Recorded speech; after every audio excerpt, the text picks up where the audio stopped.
You see? Ayan oh. Ay, may swimming pool din doon sa baba. Ayun oh, ganda oh. Nandun na yung taal. So that means, pwede ka pa rin palang bumaba dyan. Ayun, 5 feet. Oo, yung sinasabi nilang maraming swimming pool. Nandyan pala oh. Ang ganda ng bulaklak doon. Sa way naman yan. Paano tayo bababa dyan? Ayun, kitang-kita ang Taal Lake ba yun? Ayun, doon. Kasi Tagaytay na kami. Oo. Tagaytay. Ayan, nandiyan kami.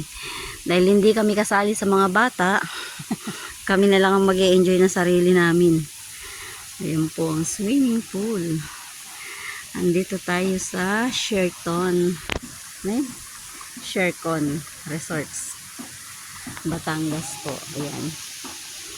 O, diba? Aliw-aliw din sa sarili pag may time. Ayan. O, yung mga basher dyan. Naglakwatsa na naman ako. Maningil na kayo. O, diba? O, yan, may ano siya, o. Ito, maagos siya, o.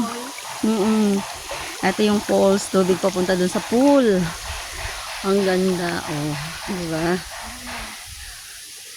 Ang ganda, o. Saan, paano kaya tayo makababa doon? Ayan, ang kapaligiran. Ano kaya, ayun, o. Kakao ba yan? Yung may bulaklak na yan? Hindi naman ganyan ang kakao, eh. Ayun. Ay. Kaya kami lang dalawa ng ay naglalakad-lakad, naligaw na yung mga anak namin, hindi ko alam kung nasan na. Ay dito, oo, ito yung pababa.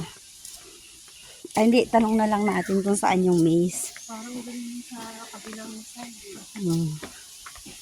Biruin mo ba naman yung 18 hectares? Paano natin may ikot within ano yan? Within our ang taga. Maganda lang yung pool dito. Oo, ayan. Ayan po ang kanilang pool. Ang ganda. Maganda pala dito mag-swimming. Ayan o. Ayan. Talsik-talsik pa yung kanyang falls. Ayan o. Wala kang dalang damit? Oo. Ayan. Swimming tayo. Ayan, ganda.